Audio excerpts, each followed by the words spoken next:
In this video, we'll talk about the Sahara Desert and the new discoveries experts have made. The Sahara is the largest hot desert in the world and the third largest desert overall, behind the cold deserts of Antarctica and the Arctic. The Sahara has one of the harshest environments on Earth. It is known largely for the sand dune fields that you may often see on television too. Also, recently, archaeologists have made a very vague discovery that opened room for more research on the world's historic desert.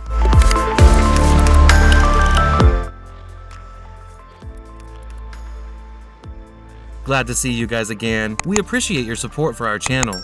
Don't forget to drop your thoughts down in the comment section after watching, and subscribe to our channel if you haven't yet. Let's get started with the video. The Sahara Desert is the largest desert in the world. It comprises approximately all of Africa. It measures 3,000 miles approximately, 4,800 kilometers from east to west, and between 800 to 1,200 miles north to south.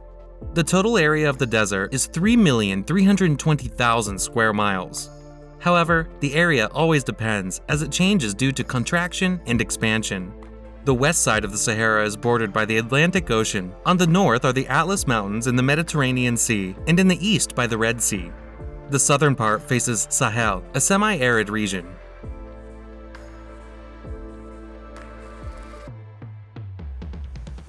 The principal topographical features of the Sahara include shallow, seasonally inundated basins, chotts and days, and large oasis depressions, extensive gravel-covered plains, rock-strewn plateaus, abrupt mountains, and sand sheets, dunes, and sand seas.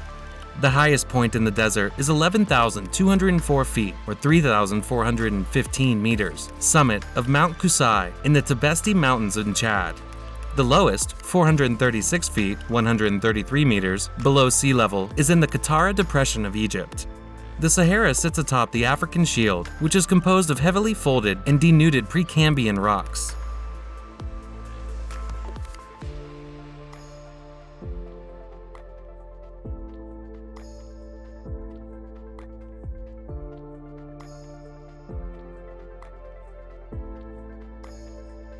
Because of the stability of the shield, subsequently deposited Paleozoic formations have remained horizontal and relatively unaltered.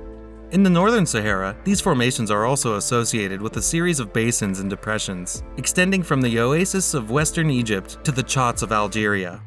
The plateaus of the Sahara, such as the Tademite Plateau of Algeria, are typically covered with angular, weathered rock. In the central Sahara, the monotony of the plains and plateaus is broken by prominent volcanic massifs, including Mount Uweinat and the Tibesti and Al-Hagar mountains. Sand sheets and dunes cover approximately 25% of the Sahara's surface. Sometime between 11,000 and 5,000 years ago, after the last ice age ended, the Sahara Desert transformed.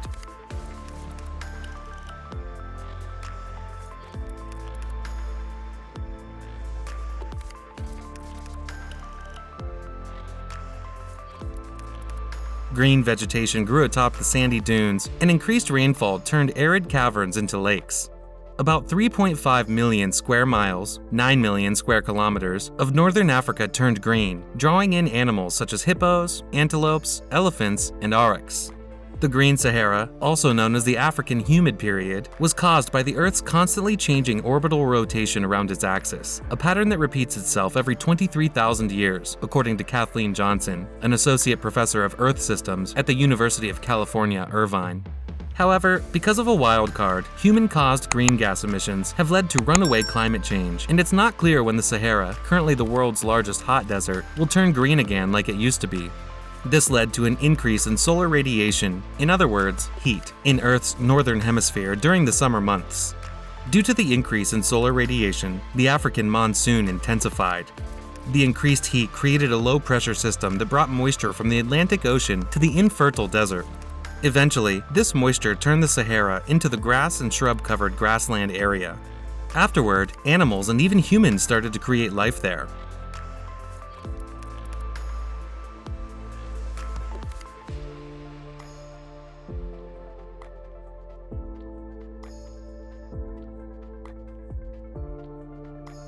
Climate scientists often research why the Sahara Desert's green era came to an end as quickly as it came to being. What is deemed more fascinating is how it only took 200 years to bring this change. Mainly, it has shown that greenhouse gases have disrupted the natural climate cycle, and therefore, climate change has overall impacted the land of the desert. It is said that an increase in carbon dioxide in the past led to a green Sahara, and that could be a possibility in the future as well. Meteorites are typically pieces of asteroids that have fallen off and floated through space before crashing into Earth. They are like solid pieces of debris derived from asteroids, meteorites, etc. They are also called space rocks in simpler terms. Meteors and other space rocks form the building blocks of the solar system, including delivering organic compounds essential to life on Earth.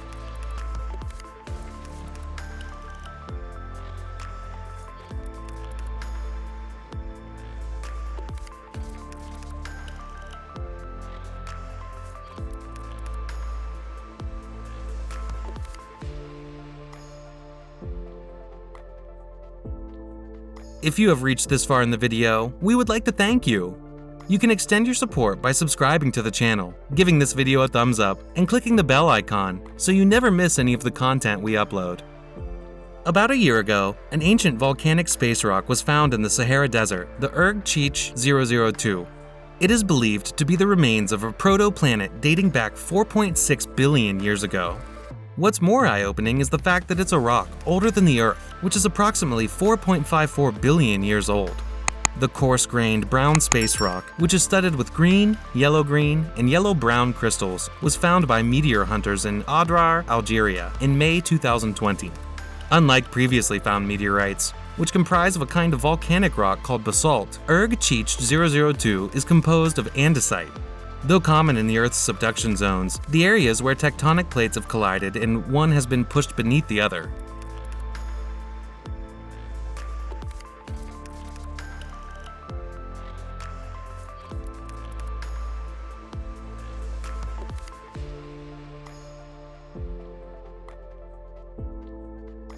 Andesite is a material rarely found in meteorites. It is believed that the meteorite found was likely part of the crust of some other planet that was in the middle of development. The hunters speculated that the planet got destroyed, leaving its bits behind. Researchers believe that the Sahara Desert is likely to gain moisture again, with greenery and life. Also, scientists will further analyze the meteorite sample in hopes that it will lead to their understanding of how planets such as Earth formed and evolved over time. If other similar samples are found, it could help us reconstruct what the sensitive environment of the early solar system was like. It provides scientists an opportunity to understand the formation of protoplanets and the processes involved. What do you guys think? Will the Sahara Desert live through a green phase again? And that's all for today. Like the video and subscribe to our channel for more videos like this. Tell us about your views in the comment section.